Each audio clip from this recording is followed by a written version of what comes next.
Au commencement, il n'y avait rien. Du moins, rien que l'esprit humain puisse nommer. Pas de lumière, pas de forme, pas même ce fragile fil du temps qui, plus tard, relierait les événements entre eux. Il n'existait qu'un vide immense, insondable, une béance sans contour ni limite que les anciens appelèrent chaos. Ce n'était pas un désordre au sens où nous l'entendons, mais une absence totale d'ordre, un gouffre silencieux où aucune distinction ne pouvait encore naître. Et pourtant, dans cette obscurité sans fond, quelque chose attendait. Puis, sans avertissement, sans cause apparente, le vide se fissura. De cette fracture invisible émergea la première présence, Gaïa. Elle ne naquit pas comme naissent les êtres, car il n'y avait encore ni naissance ni mort. Elle s'imposa, vaste et immobile, incarnation de la terre elle-même. Elle n'était pas simplement une déesse, mais la substance même du monde à venir, une étendue fertile, profonde, capable de porter, de nourrir et de contenir tout ce qui existerait un jour. Là où Chaos était absence, Gaïa devint fondation. Dans son silence, déjà, dormaient les montagnes, les plaines et les mers encore inexistantes. Mais Gaïa ne fut pas seule longtemps. Dans les profondeurs du réel naissant, une autre force prit forme, Tartare. Si Gaïa représentait la surface, la promesse de vie, Tartare était son contraire absolu. Un abîme si profond qu'il semblait avaler toute lumière avant même qu'elle n'existe. Il n'était pas seulement un lieu, mais une présence lourde, oppressante, comme si l'univers lui-même portait en son cœur un secret trop terrible pour être révélé. Là où Gaïa élevait, Tartare engloutissait. Et entre ces deux extrêmes, une étincelle surgit. Eros. Il ne ressemblait en rien au dieu espiègle que les hommes imagineraient plus tard. Il était bien plus ancien, bien plus essentiel. Eros était le lien invisible, la force qui pousse les éléments à se rapprocher, à se mêler, à engendrer. Sans lui, Gaïa serait restée immobile, Tartare silencieux et le chaos éternel. Mais avec lui, le monde pouvait commencer à se transformer. Il était désir sans objet, attraction sans forme, la promesse que quelque chose pouvait naître de rien. Alors, dans ce théâtre encore informe, d'autres présences émergèrent. Nyx, la nuit, se déploya comme un voile sombre sur l'existence naissante.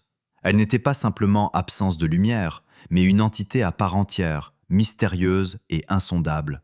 En elle résidaient les songes, les peurs, les secrets que même les dieux redouteraient un jour. Sa présence était douce et terrible à la fois, comme un murmure que l'on ne peut ignorer. À ses côtés apparut Ereb, l'obscurité profonde, celle qui remplit les interstices du monde, qui s'étend entre les choses et les enveloppe. Ensemble, Nyx et Ereb formèrent une union étrange, silencieuse, et de leur rencontre naquirent deux nouvelles forces, Éther, la lumière céleste pure, et Héméra, le jour. Ainsi, pour la première fois, une alternance fut possible, lumière et obscurité, révélation et mystère. Le monde, lentement, commençait à respirer. Ces premières entités n'étaient pas des dieux comme ceux que les hommes vénéreraient plus tard. Elles n'avaient ni visage humain, ni passion reconnaissable. Elles étaient des principes, des forces fondamentales incarnées, chacune indispensable à l'équilibre fragile qui prenait forme. Leur existence traçait des frontières là où il n'y en avait jamais eu, entre le haut et le bas, la lumière et l'ombre, le plein et le vide. Et pourtant, malgré cette émergence d'ordre, le chaos n'avait pas disparu. Il persistait, tapi dans les recoins du réel, rappel silencieux de ce qui précédait toute chose. L'univers naissant n'était pas encore stable, il oscillait, hésitait, comme un rêve qui cherche à devenir réalité. Gaïa, vaste et fertile, ressentit alors un besoin nouveau, une impulsion née peut-être d'Eros lui-même. Elle engendra sans union, seule, un être capable de la compléter, Ouranos, le ciel. Il s'étendit au-dessus d'elle, infini, étoilé avant même que les étoiles n'existent. Il la recouvrit entièrement, formant avec elle la première étreinte du monde. Ce fut un moment de perfection fragile. Car dans cette union du ciel et de la terre résidait déjà la promesse de conflits à venir. Là où il y a création, il y a tension. Là où il y a naissance, il y a transformation et parfois destruction. Mais cela, le monde ne le savait pas encore. Pour l'instant, tout n'était que commencement. Les forces primordiales, dans leur silence majestueux, avait posé les fondations de l'existence. Le vide s'était peuplé, les opposés s'étaient définis, et une mécanique invisible s'était mise en marche. L'histoire pouvait enfin commencer. Au-dessus de Gaïa, Ouranos s'étendait désormais sans fin, vaste voûte céleste, épousant chaque relief de la Terre comme une étreinte perpétuelle. Leur union, au commencement, semblait parfaite. Une harmonie silencieuse où le ciel et la terre ne faisaient qu'un, où chaque instant portait la promesse d'une création infinie. Et de cette union naquirent les premiers enfants véritablement puissants du monde, les titans. Ils furent 12, colossaux et anciens, chacun portant en lui une facette brute de l'univers en formation. Océan, fleuve immense encerclant le monde.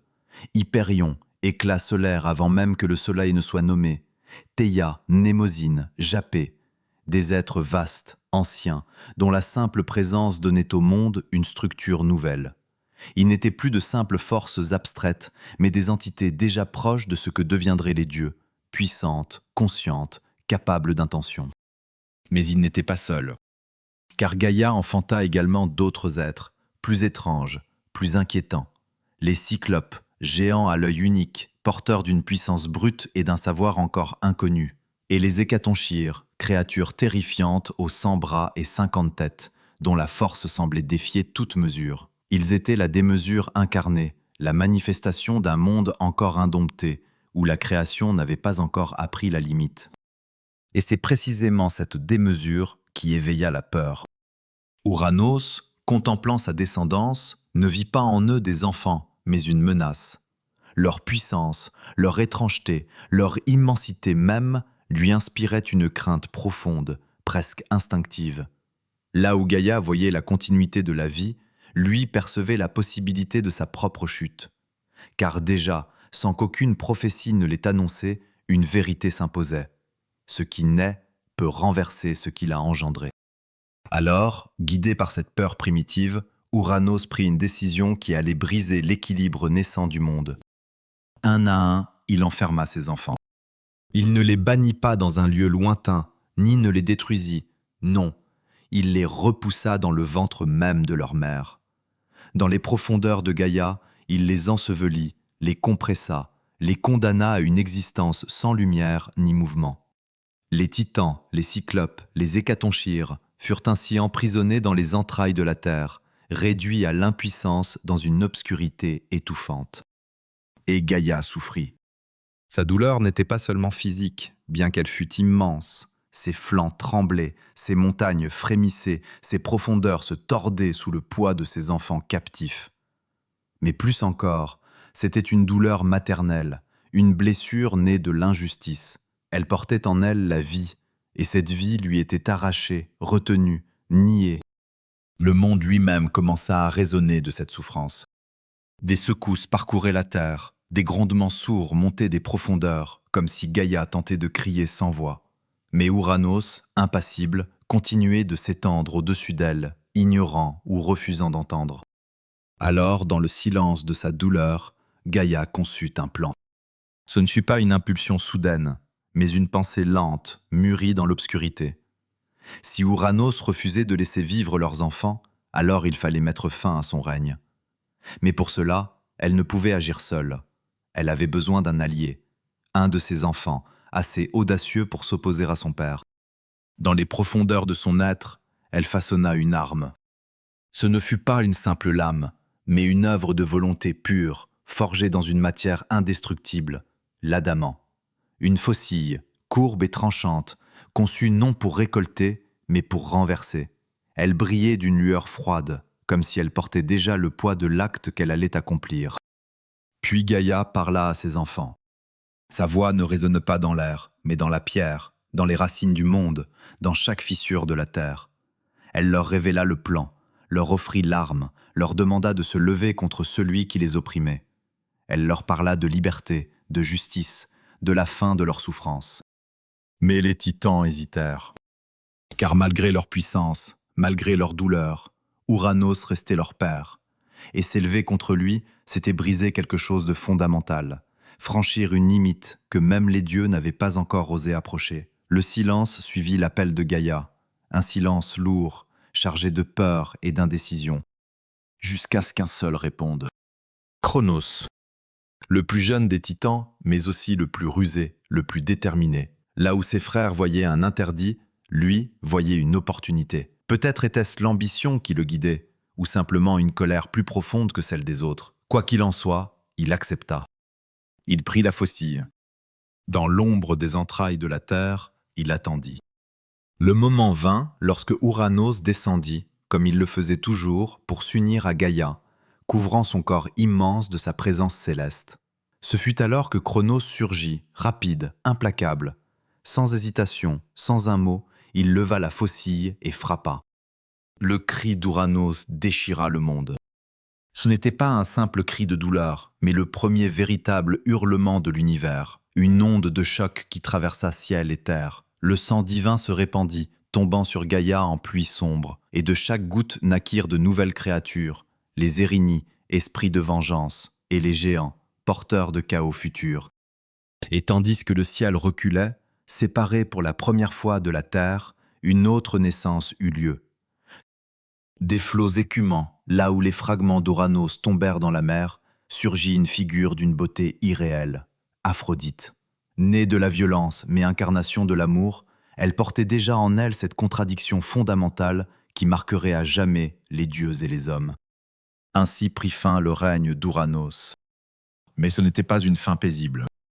Car en frappant son père, Cronos n'avait pas seulement libéré ses frères, il avait établi une loi nouvelle, terrible et inévitable. Le pouvoir se prend et il se défend dans le sang. Et déjà, sans qu'il le sache encore, cette loi se retournerait un jour contre lui. Lorsque le cri d'Ouranos s'éteignit enfin dans les hauteurs du ciel désormais séparées, un silence étrange s'installa sur le monde naissant. Un silence chargé, presque solennel, comme si l'univers lui-même retenait son souffle face à ce qui venait de se produire. Le premier renversement avait eu lieu. Le père avait été détrôné par son fils.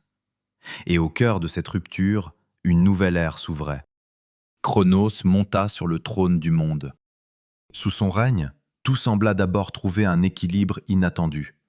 Le chaos des origines s'apaisa, les forces primordiales cessèrent de s'entrechoquer avec la même violence, et une forme d'ordre, fragile mais réelle, se mit en place.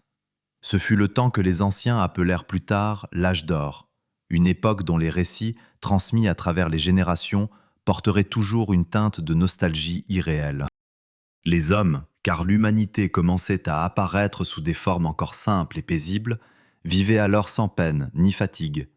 La terre offrait ses fruits sans qu'on ait besoin de la travailler. Les saisons n'étaient pas encore des cycles rigides, mais des transitions douces, presque imperceptibles. Il n'y avait ni vieillesse, ni maladie, ni mort telle que nous la comprenons. La vie s'écoulait comme un fleuve tranquille, sans heurts, sans fin apparente. Et pourtant, derrière cette perfection, quelque chose se fissurait. Car Cronos, malgré sa victoire, n'avait pas échappé à l'ombre de son propre acte. Il portait en lui la mémoire de la faucille, le souvenir du sang versé, et surtout une vérité qu'il ne pouvait ignorer. S'il avait renversé son père, alors un jour, lui aussi pourrait être renversé. Cette pensée, d'abord lointaine, devint peu à peu une obsession. Elle prit la forme d'une prophétie, murmurée dans les profondeurs du monde, ou peut-être née simplement de sa propre peur. L'un de ses enfants le détrônerait. Ce n'était pas une menace extérieure, mais une fatalité inscrite dans l'ordre même des choses. La loi qu'il avait instaurée, celle de la violence et de la succession, ne pouvait être brisée. Alors Cronos fit ce que font ceux qui craignent l'inévitable. Il tenta de l'empêcher. Son épouse, Rhea, lui donna des enfants, des êtres puissants, porteurs eux aussi de la promesse d'un monde nouveau.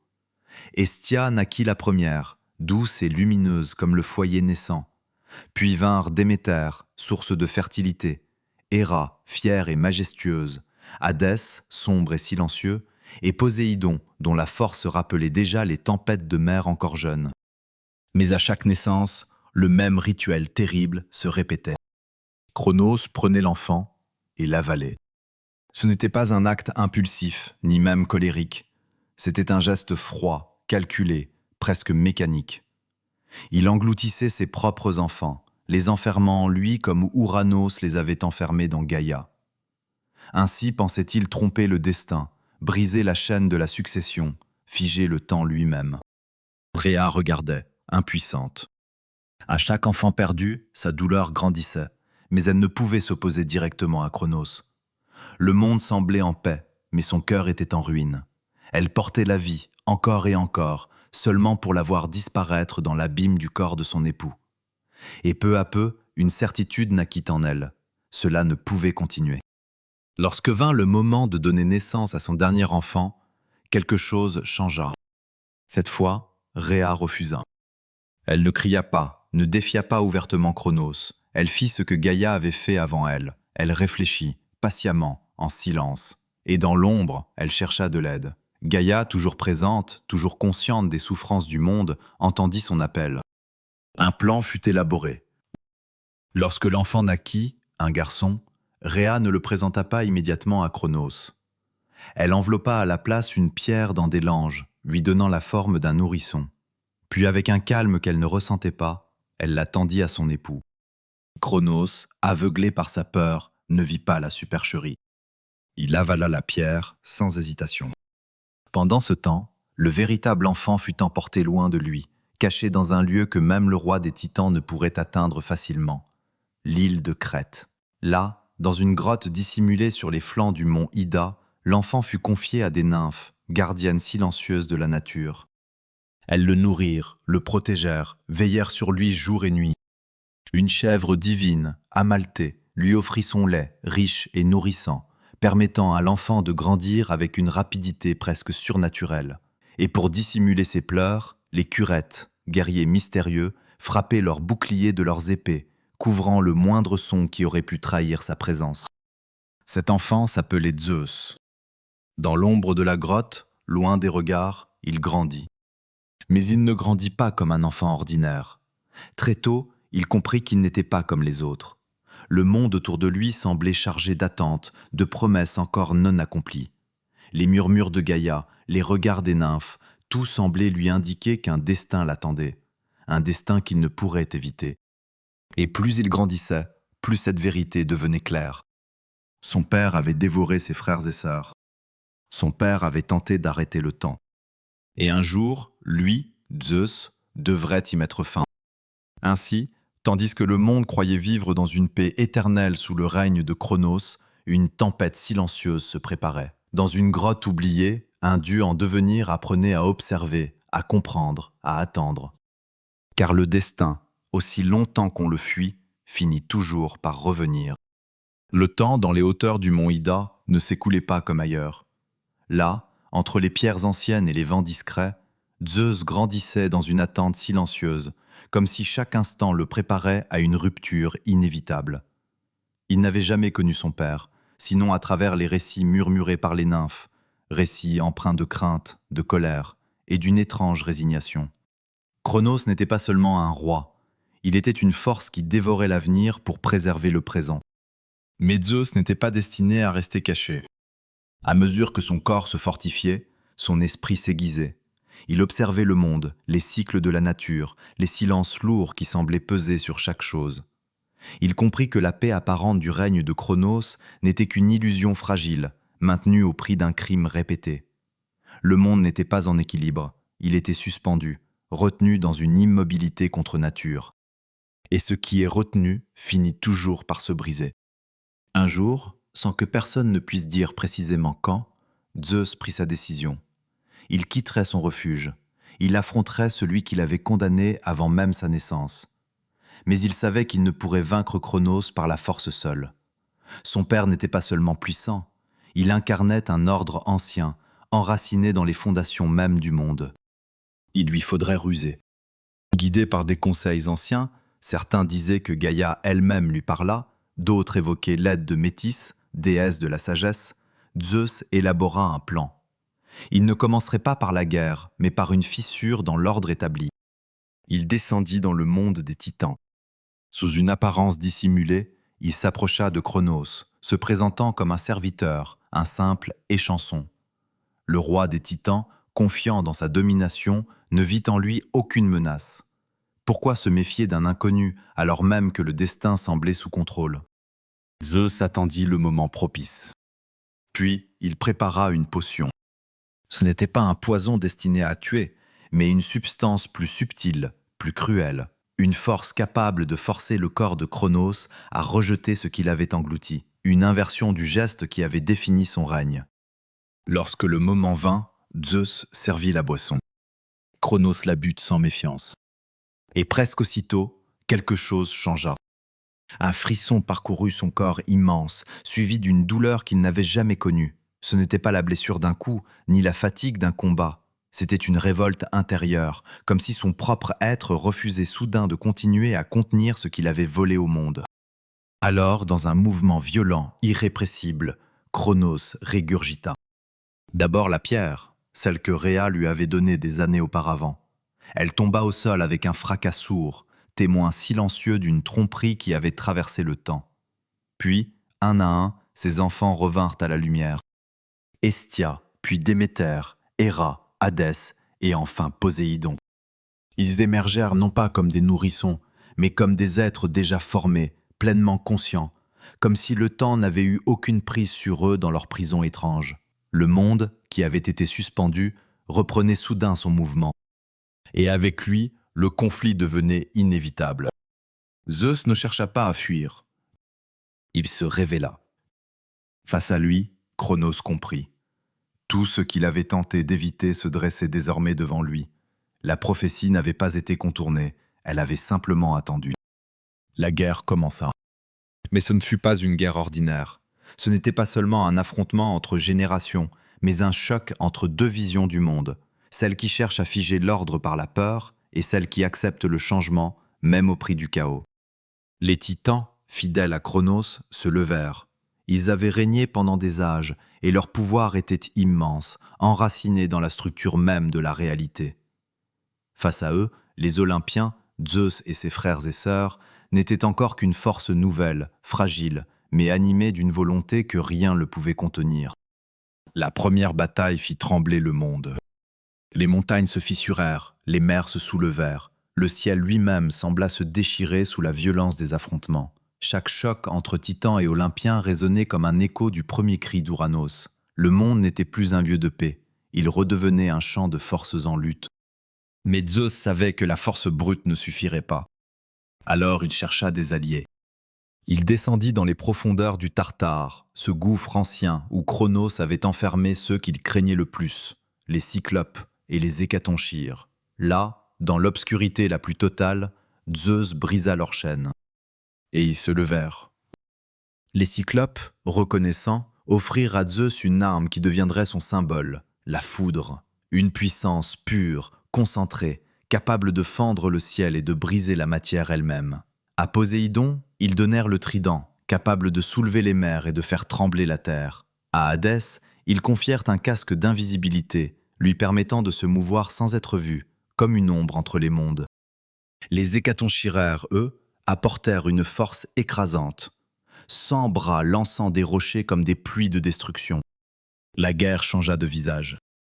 Pendant 10 ans, elle ravagea tout ce qui existait. Aucun lieu ne fut épargné. Les cieux, les mers, la terre elle-même devinrent les théâtres d'un conflit si vaste qu'aucun être vivant n'aurait pu en saisir l'ampleur. Et pourtant, malgré la violence, rien n'était encore décidé. Jusqu'au dernier affrontement. Sur les hauteurs qui deviendraient un jour l'Olympe, Zeus se dressa face à Cronos. La foudre dans ses mains, il incarna une force nouvelle, non pas celle qui conserve, mais celle qui transforme. Et lorsque les éclairs frappèrent, le monde bascula. Les titans tombèrent. Certains furent enchaînés et jetés dans le Tartare, condamnés à une éternité d'ombre. D'autres reçurent des châtiments singuliers, comme Atlas, forcé de porter le ciel sur ses épaules, rappel vivant du poids de l'ancien monde. Et Zeus devint roi. Mais contrairement à ce que Cronos avait tenté, son règne ne serait pas celui de l'immobilité. Car le monde avait changé. Et il continuerait de changer. Lorsque les derniers échos de la guerre s'éteignirent, le monde sembla respirer à nouveau, non plus comme un être blessé, mais comme un organisme réorganisé, transformé par la violence qu'il venait de traverser. Les cieux, longtemps déchirés par les éclairs et les cris des titans, retrouvèrent une clarté nouvelle. Les mers cessèrent leur agitation et la terre, encore marquée par les cicatrices du conflit, se stabilisa lentement. Mais la victoire, aussi éclatante soit-elle, n'était qu'un commencement. Car désormais, il fallait gouverner. Zeus, debout sur les hauteurs encore sauvages de ce qui deviendrait le mont Olympe, contemplait l'étendue du monde. Il n'était plus seulement le libérateur ou le stratège, il était devenu roi. Et avec ce titre venait une responsabilité que ni Chronos ni Ouranos n'avaient su porter sans sombrer dans la peur. Contrairement à ses prédécesseurs, Zeus comprenait une chose essentielle. Le pouvoir ne pouvait être conservé par la seule domination. Il devait être partagé, structuré, organisé. Le monde, après tant de chaos, exigeait un ordre stable. Alors, pour la première fois dans l'histoire divine, une décision fut prise non par la force, mais par le hasard. Zeus réunit ses frères, Poséidon et Hadès. Ils ne se battirent pas pour le pouvoir, ils ne répétèrent pas les erreurs de leurs ancêtres. À la place, ils tirèrent au sort. Ce geste, en apparence simple, portait en lui une signification profonde. Le monde ne serait plus gouverné uniquement par la violence, mais aussi par une forme d'équilibre, même fragile. Le résultat de ce partage allait définir l'univers pour les âges à venir. Zeus reçut le ciel, non seulement l'étendue lumineuse au-dessus du monde, mais aussi tout ce qu'elle contenait, les nuages, les tempêtes, les éclairs. Il devint le maître de l'atmosphère, celui qui pouvait nourrir la terre par la pluie ou la frapper par la foudre. Son regard, depuis les hauteurs, embrassait tout, rien ne lui échappait. L'aigle devint son symbole, reflet de sa souveraineté et de sa vision. Poséidon hérita des mers. Mais les mers n'étaient pas des étendues paisibles. Elles étaient imprévisibles, profondes, parfois furieuses. Poséidon, avec son trident, pouvait soulever les vagues, provoquer des tempêtes, faire trembler les continents eux-mêmes.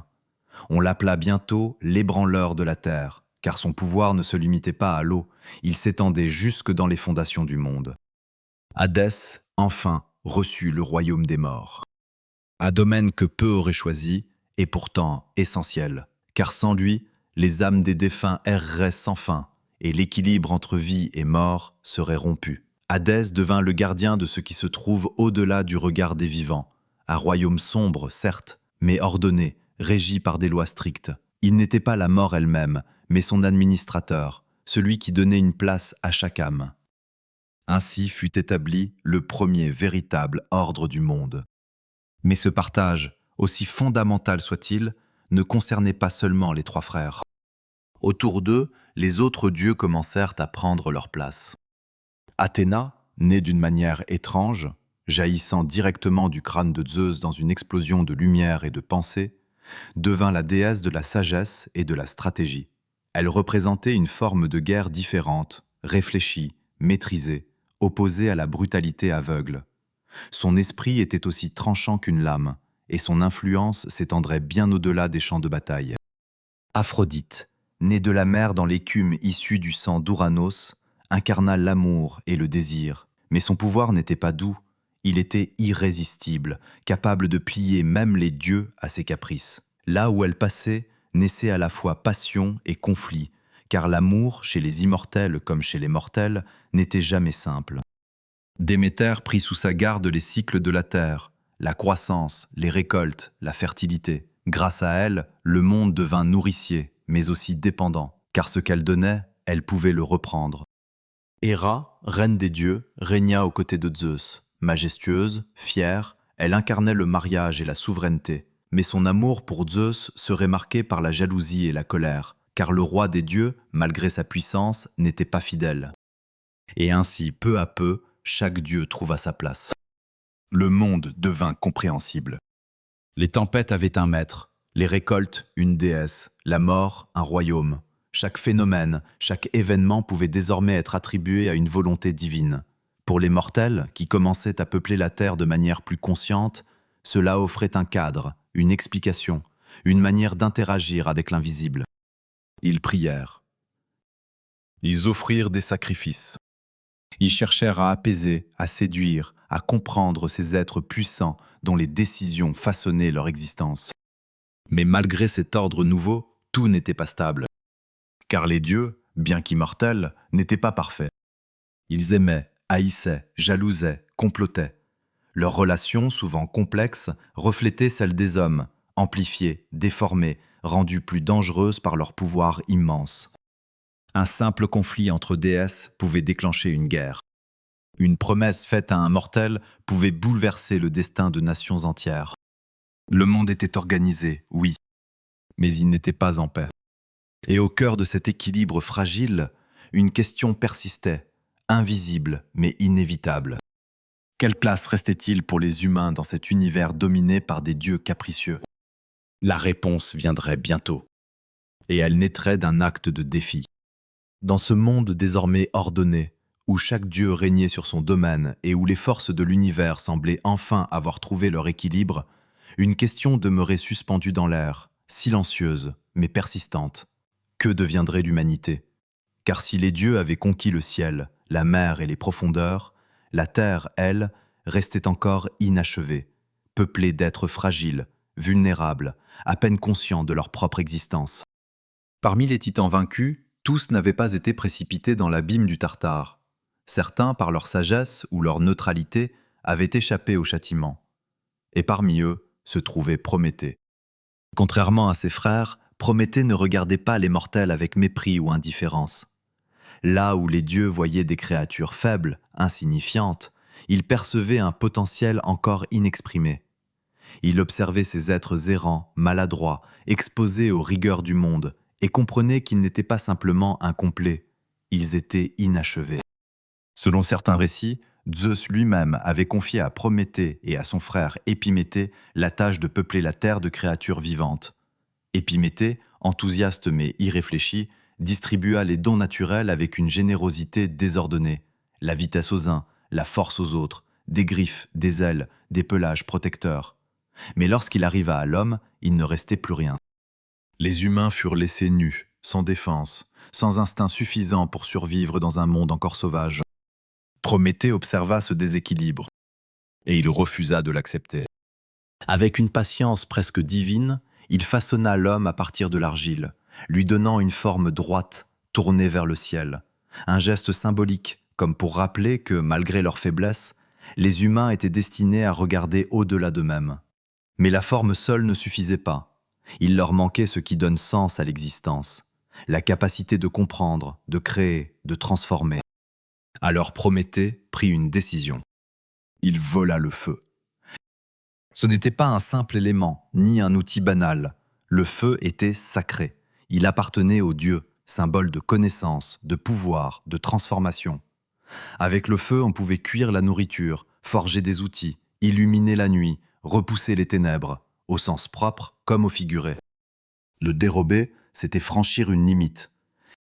Prométhée s'approcha de l'Olympe en silence. Certains disent qu'il cacha la flamme dans une tige de fenouil, d'autres qu'il la prit directement en forge divine. Peu importe le détail, ce qui compte, c'est l'acte. Il apporta le feu aux hommes, et le monde changea. Pour la première fois, la nuit ne fut plus absolue. Les humains purent se rassembler, partager, apprendre.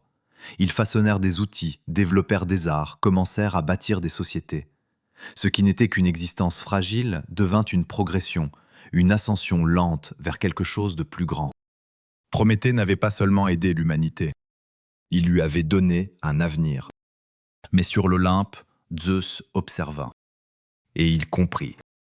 Ce n'était pas simplement un vol, c'était une transgression. Prométhée avait offert aux mortels quelque chose qui ne leur était pas destiné, une étincelle qui les rapprochait dangereusement des dieux eux-mêmes. La colère de Zeus fut froide, calculée. Il ne détruisit pas immédiatement l'humanité. Il choisit une punition plus subtile, plus durable. Une réponse qui ne viserait pas seulement Prométhée, mais tous les hommes. D'abord, il châtia le titan. Prométhée fut enchaîné à un rocher, dans un lieu isolé, battu par les vents et le silence.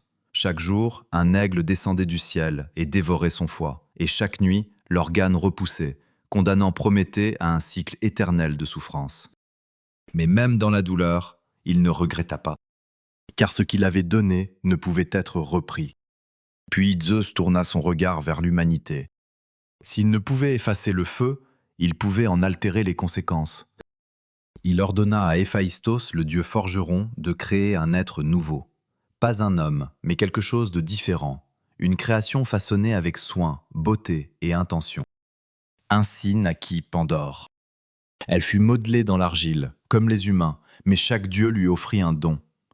Aphrodite lui donna la beauté, irrésistible et troublante. Athéna lui enseigna les arts. Hermès lui donna la parole et une certaine ruse. Zeus, quant à lui offrit quelque chose de plus dangereux encore, la curiosité. Puis il lui remit un objet, une boîte, ou peut-être un jar selon les récits. Peu importe sa forme, car son contenu était l'essentiel. Zeus lui donna un seul ordre, ne jamais l'ouvrir. Pandore fut envoyé sur Terre.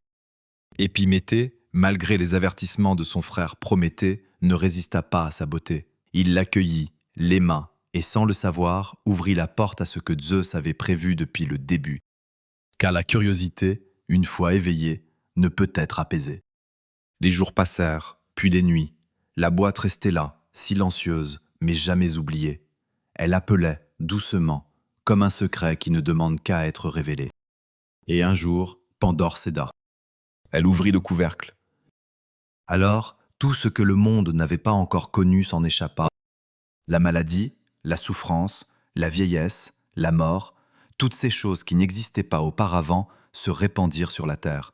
Elles se glissèrent dans chaque recoin, invisibles mais omniprésentes.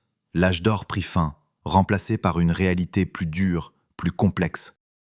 Pandore referma la boîte, horrifié. Mais il était trop tard. Tout s'était échappé. Ou presque. Car au fond, une chose demeurait. L'espoir. Petit, fragile, presque insignifiant face à l'immensité des mots libérés, mais présent malgré tout, comme une lueur dans l'obscurité, une promesse que même dans la souffrance, quelque chose subsiste. Et ainsi, l'humanité entra dans une nouvelle ère. Une ère où la douleur et la joie coexistaient, où chaque progrès portait en lui une part de risque, où chaque lumière projetait une ombre. Prométhée avait offert le feu. Zeus avait offert la conséquence. Et entre les deux, les hommes devraient désormais tracer leur propre chemin. Ainsi commença pour l'humanité une longue descente, non pas brutale, mais lente, presque imperceptible, comme un glissement progressif vers une réalité plus dure. Les anciens, cherchant à comprendre ce changement, parlèrent des âges de l'homme, une succession de mondes qui n'étaient pas seulement des époques, mais des états de l'âme humaine elle-même. Le premier de ces âges, désormais perdu à jamais, était celui que Chronos avait gouverné, l'âge d'or. Les hommes y vivaient sans peur, sans effort, dans une harmonie presque divine avec la nature et les dieux. Mais cet âge appartenait désormais au passé, une mémoire idéalisée que nul ne pourrait retrouver. Vint ensuite l'âge d'argent. Dans ce nouveau monde, quelque chose avait changé dans le cœur des hommes. Ils vivaient encore longtemps, mais leur esprit était lent à mûrir. L'enfance s'étirait sur des décennies, et lorsqu'ils atteignaient enfin l'âge adulte, ils manquaient de sagesse. Ils oubliaient d'honorer les dieux, négligeaient les rites, vivaient dans une forme d'insouciance qui frôlait l'irrespect. Zeus observa cela. Et il ne toléra pas cet éloignement. Dans sa vision du monde, les mortels devaient reconnaître leur place, non comme des égaux, mais comme des êtres dépendants de la volonté divine. L'âge d'argent prit fin dans une disparition silencieuse, comme si Zeus lui-même avait effacé cette génération d'un geste. Puis vint l'âge de bronze. Cette fois, le changement fut plus brutal. Les hommes devinrent forts, mais leur force ne servait pas à construire, elle servait à détruire. Le bronze, métal dur et tranchant, devint leur outil et leur obsession. Ils forgèrent des armes, élevèrent des guerres, et leur cœur devint aussi dur que le métal qu'ils maniaient. Ils ne vivaient plus pour la paix, mais pour le combat. Le monde résonnait du choc des armes, des cris, de la violence sans fin. Les hommes de cet âge ne laissaient derrière eux que des ruines. Et lorsqu'ils disparurent, ce ne fut pas sous la main des dieux, mais sous celle de leur propre nature. Pourtant, au milieu de cette descente, une exception surgit. L'âge des héros. Comme une brève éclaircie dans un ciel chargé, cet âge vit apparaître des êtres extraordinaires, ni tout à fait mortels, ni totalement divins. Fils de Dieu et d'humains, ils portaient en eux une grandeur nouvelle, mais aussi une fragilité profonde. Ce furent les héros. Héraclès, dont la force défiait toute mesure, Persée, capable d'affronter des monstres que nul autre n'osait regarder, Thésée, qui osa pénétrer dans les ténèbres du labyrinthe, Jason, qui rassembla les plus grands pour une quête impossible. Ils accomplirent des exploits qui dépassaient l'entendement. Ils affrontèrent des créatures anciennes, défièrent les dieux, traversèrent des terres inconnues. Mais malgré leur grandeur, ils n'échappèrent pas à la tragédie, car être à la frontière entre deux mondes, c'est ne jamais appartenir pleinement à aucun. Leur gloire fut immense, mais elle fut brève. Et après eux, le monde sombra dans ce que les anciens considéraient comme leur propre époque, l'âge de fer. Un âge de fatigue, de lutte, de division. Les hommes durent travailler pour survivre. La terre ne donnait plus sans effort. Les relations se fragilisaient, les familles se déchiraient, les amis devenaient ennemis. La justice elle-même semblait vaciller, remplacée par la ruse et la force brute. C'était un monde où l'espoir existait encore, mais où il devait être arraché, gagné, mérité. Et pendant que les mortels traversaient cette lente dégradation, le monde des dieux lui-même n'était pas épargné par les conflits. Car même après la chute des titans, tout n'était pas terminé. Des profondeurs de la terre, nourris par le sang d'Ouranos et la colère de Gaïa, surgirent les géants.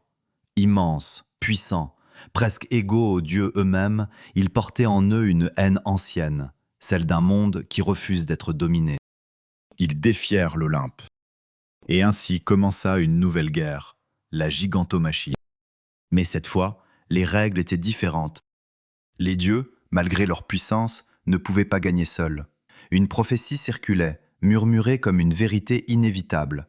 Les géants ne pourraient être vaincus qu'avec l'aide d'un mortel. C'était une idée nouvelle, presque inconcevable.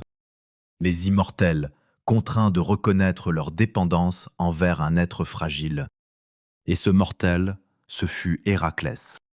Fils de Zeus, mais né d'une femme, il incarnait cette union entre deux mondes. Sa force était légendaire, mais ce qui le rendait unique, c'était sa condition. Il connaissait la douleur, l'effort, la limite. Et c'est précisément cela qui fit la différence. Aux côtés des dieux, Héraclès affronta les géants. Chaque combat était titanesque, la terre se fissurait, les montagnes s'effondraient, le ciel lui-même semblait vaciller. Les dieux déployaient toute leur puissance, mais c'est l'intervention du héros qui permit de sceller la victoire. Un à un, les géants tombèrent. La menace fut écartée. Mais quelque chose avait changé. Pour la première fois, les dieux avaient eu besoin des hommes.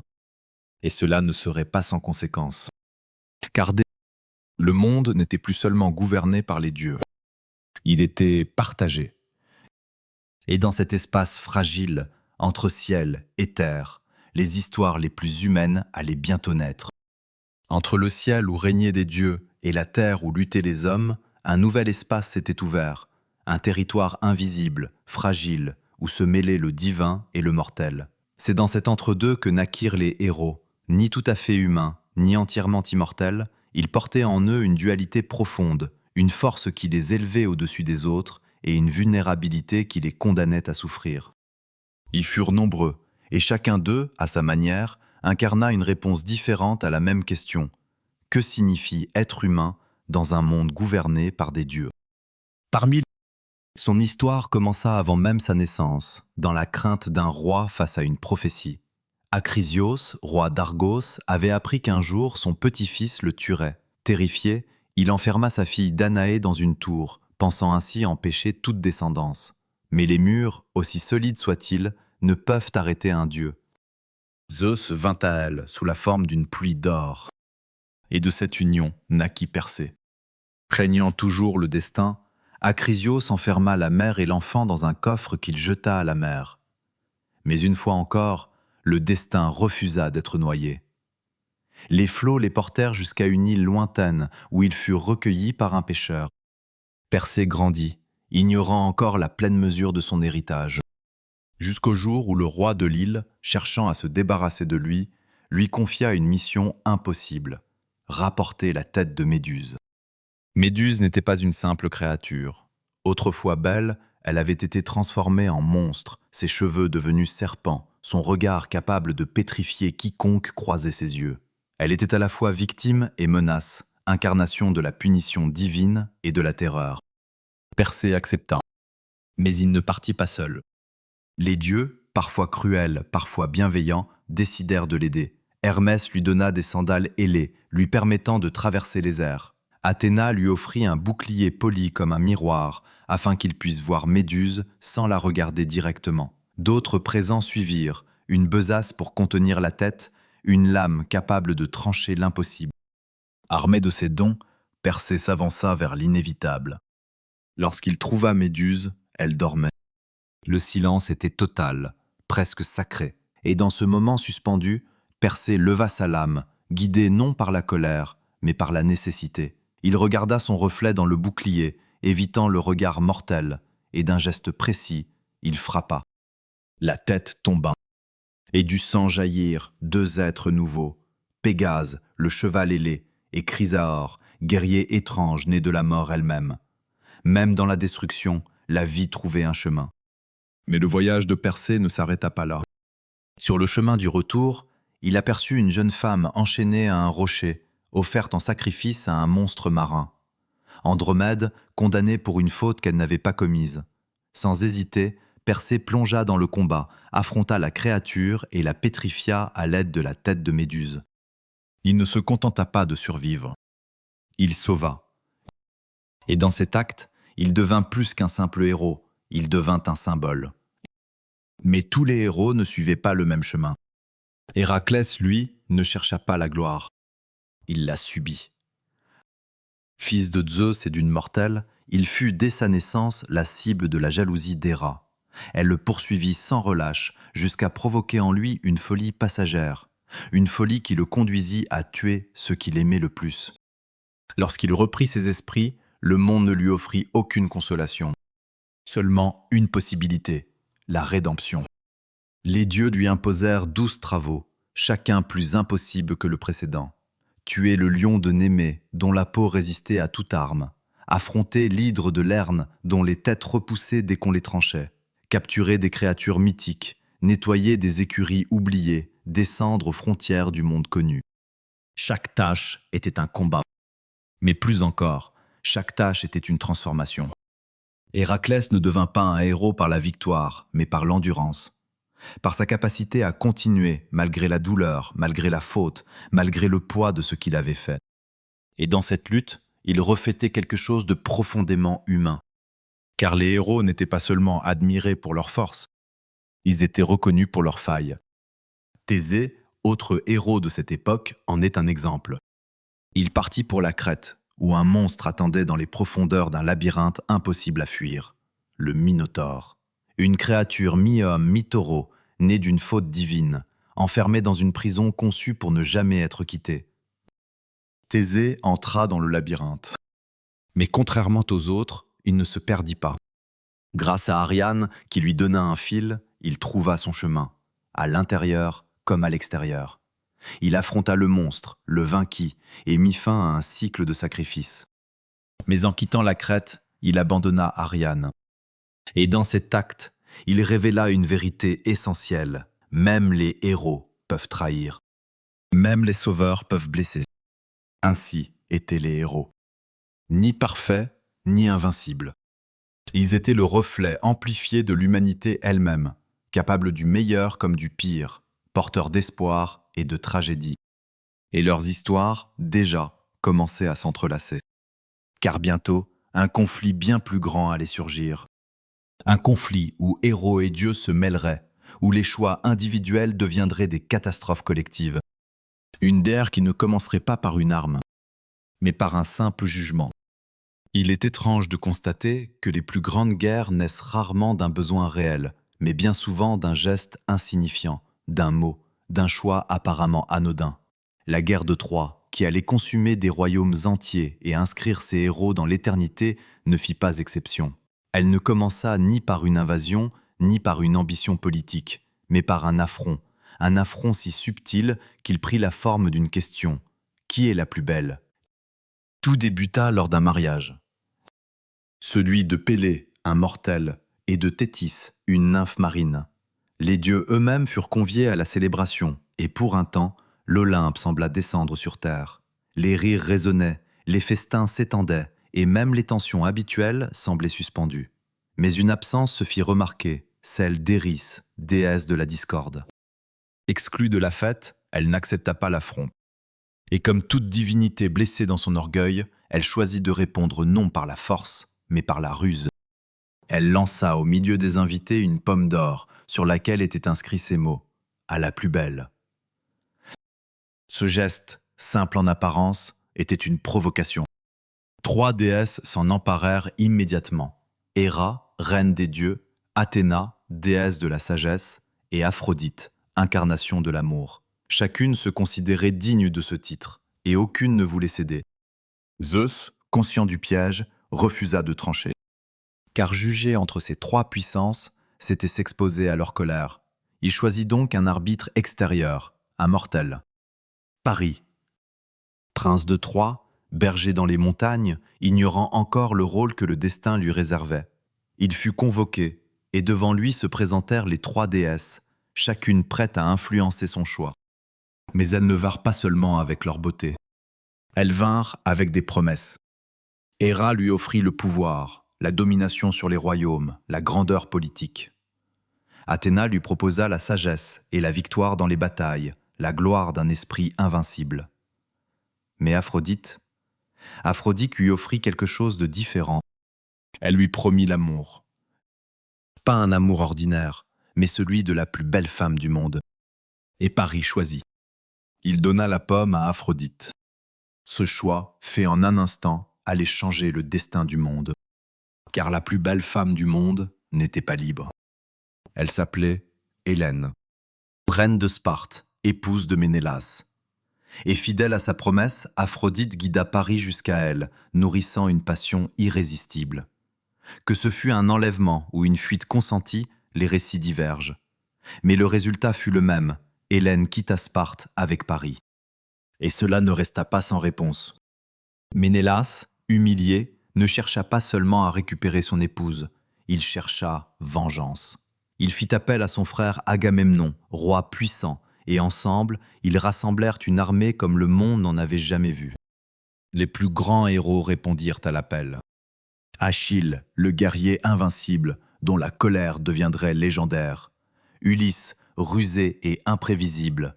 Ajax, Diomède et tant d'autres, chacun portant en lui une part de gloire et de tragédie. Ils marchèrent vers Troie. Et la guerre commença. Pendant 10 ans, les armées s'affrontèrent. Les murs de Troie résistèrent, imprenables. Les combats furent incessants, sanglants, souvent indécis. Mais ce qui distinguait cette guerre de toutes les autres, c'était la présence constante des dieux. Ils n'étaient pas spectateurs, ils prenaient parti. Héra et Athéna, humiliés par le jugement de Paris, soutinrent les Grecs. Aphrodite, fidèle à son protégé, protégea les Troyens. Apollon, Arès, Poséidon, chacun intervint, modifiant le cours des batailles, sauvant ou condamnant des héros selon leur propre motivation. Ainsi, la guerre n'était pas seulement humaine. Elle était divine. Les duels entre héros devinrent des moments suspendus dans le chaos. Hector, défenseur de Troie, affronta Achille dans un combat qui résonna comme une tragédie inévitable. L'honneur, la colère, le destin, tout se mêlait dans ces affrontements, donnant à chaque coup une portée presque mythique. Mais malgré les années, malgré les pertes, aucune issue claire ne se dessinait. Jusqu'à ce que la guerre change de nature. Ce ne fut pas la force qui fit tomber Troie. Ce fut l'ingéniosité. Ulysse, observant l'impasse, proposa un plan audacieux. Un plan qui ne reposait pas sur la puissance, mais sur la tromperie. Les Grecs construisirent un immense cheval de bois, creux, et y cachèrent leurs guerriers. Puis ils firent semblant de se retirer, abandonnant le cheval devant les portes de la ville.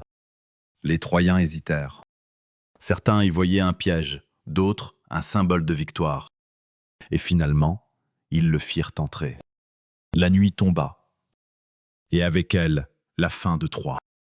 Les guerriers sortirent du cheval, ouvrirent les portes, et l'armée grecque, revenue en secret, envahit la ville. Ce ne fut pas une bataille, mais un massacre. Les flammes dévorèrent les maisons, les cris remplacèrent les chants. Troie tomba. Mais la victoire ne fut pas glorieuse, car ceux qui avaient survécu ne trouvèrent pas la paix. Agamemnon rentra chez lui pour être assassiné. Achille ne vit jamais la fin de la guerre. Et Ulysse ne rentrerait pas avant de longues années. Car certaines guerres ne se terminent pas avec la chute d'une ville. Elles continuent dans les cœurs. Et pour Ulysse, le véritable voyage ne faisait que commencer. Lorsque les flammes de Troie cessèrent enfin de dévorer la nuit, il ne resta qu'un silence lourd, presque irréel, celui qui suit les grandes destructions, lorsque même les vainqueurs ne savent plus ce qu'ils ont réellement gagné. Les murs autrefois imprenables n'étaient plus que cendres, les cris avaient laissé place à des murmures, et le vent, indifférent, emportait avec lui les derniers échos d'une guerre qui avait consumé 10 années de vies humaines et divines. Mais pour certains, la fin de Troie n'était pas une conclusion. C'était un commencement. Ulysse, roi d'Ithaque, se tenait parmi les survivants. Il avait été l'architecte de la victoire, l'esprit derrière le cheval de bois, celui qui avait transformé une impasse en triomphe. Pourtant, dans son regard, il n'y avait ni joie ni fierté, seulement une fatigue profonde et peut-être une inquiétude qu'il ne pouvait encore nommer. Car les dieux n'oublient pas. Et les ruses, aussi brillantes soient-elles, ont toujours un prix. Le voyage de retour d'Ulysse, ce que les anciens appelaient le nostos, ne devait durer que quelques semaines. Il dura 10 ans. Dès les premiers jours, le monde sembla se retourner contre lui. Les vents, capricieux, détournaient ses navires. Les terres inconnues s'étendaient à perte de vue, chacune portant en elle un nouveau danger, une nouvelle épreuve. La première grande rencontre fut celle du Cyclope. Polyphème, fils de Poséidon, géant solitaire à l'œil unique, vivait dans une grotte entourée de troupeaux. Ulysse et ses hommes, croyant trouver refuge, entrèrent sans comprendre qu'ils pénétraient dans un piège. Le Cyclope, indifférent aux lois de l'hospitalité, captura les hommes et les dévora, un par un, avec une brutalité qui défiait toute logique. Face à une force qu'il ne pouvait vaincre, Ulysse fit ce qu'il faisait le mieux. Il réfléchit. Il se présenta au Cyclope sous un nom étrange. Personne. Puis, profitant de son sommeil, il lui creva l'œil avec un pieu brûlant. Lorsque Polyphème hurla et appela à l'aide, déclarant que personne l'attaquait, les autres Cyclopes ignorèrent ses cris. Ainsi, par la ruse, Ulysse échappa à la mort. Mais dans son orgueil, il commit une erreur. Alors que son navire s'éloignait, il révéla son véritable nom. Et dans cet instant de vanité, il attira sur lui la colère de Poséidon. La mer devint son ennemi. Le voyage continua. Sur l'île d'Éa, il rencontra Circé, une magicienne capable de transformer les hommes en bêtes. Ses compagnons furent changés en porcs, victimes d'un charme qu'ils ne pouvaient comprendre. Mais Ulysse, aidé par Hermès, résista, non par la force, mais par la volonté. Il négocia, persuada et obtint la libération de ses hommes. Il apprit alors une vérité essentielle. Toutes les batailles ne se gagnent pas par le combat. Certaines exigent de comprendre l'autre. Plus loin, il croisa les sirènes. Leur chant, irrésistible, promettait la connaissance, la vérité, le savoir ultime. Mais ce savoir menait à la mort. Ulysse, incapable de résister à la tentation, trouva un compromis. Il se fit attacher au mât de son navire, tandis que ses hommes, les oreilles bouchées, continuaient à ramer. Il écouta. Il souffrit. Mais il survécut. Chaque épreuve révélait une facette de lui-même, sa curiosité, son orgueil, sa capacité à s'adapter, mais aussi ses limites, car toutes les décisions avaient un coût. Lorsqu'il dut choisir entre Scylla et Charybde, un monstre aux multiples têtes ou un tourbillon capable d'engloutir son navire, il fit un choix impossible. Il préféra perdre quelques hommes plutôt que tous. Et dans ce choix, il devint plus qu'un héros. Il devint un chef. Mais même les plus sages ne peuvent échapper au destin. Après des années d'errance, Ulysse atteignit l'île de Calypso. Là, le temps sembla s'arrêter. La nymphe lui offrit l'immortalité, la promesse d'une existence sans fin, loin des souffrances du monde. Et pourtant, il refusa. Car ce qu'il désirait n'était pas l'éternité. C'était le retour. Sa femme, Pénélope, son fils, Télémaque, son foyer. Ce choix, simple en apparence, était peut-être le plus difficile de tous. Refuser l'immortalité, c'était accepter la condition humaine dans toute sa fragilité. Finalement, les dieux, apaisés ou simplement lassés, lui permirent de repartir. Et après tant d'épreuves, tant de pertes, tant de détours, Ulysse retrouva Ithaque. Mais même là, tout n'était pas terminé, car le monde avait changé. Et lui aussi. Ainsi se referme l'histoire des dieux, des titans, des héros et des hommes, non comme un récit figé dans le passé, mais comme une mémoire vivante, une trame invisible qui continue de traverser les siècles. Ces mythes, nés dans un monde ancien, ne parlent pas seulement de dieux capricieux ou de créatures fantastiques, ils parlent de nous, de nos peurs, de nos désirs, de notre lutte constante entre ce que nous sommes et ce que nous pourrions devenir. Prométhée nous rappelle le prix du savoir. Pandore, celui de la curiosité. Ulysse, celui du retour. Et les dieux eux-mêmes, dans leurs passions et leurs conflits, ne sont peut-être que le reflet amplifié de l'âme humaine. Car au fond, ces histoires ne cherchent pas à expliquer le monde. Elles cherchent à nous comprendre.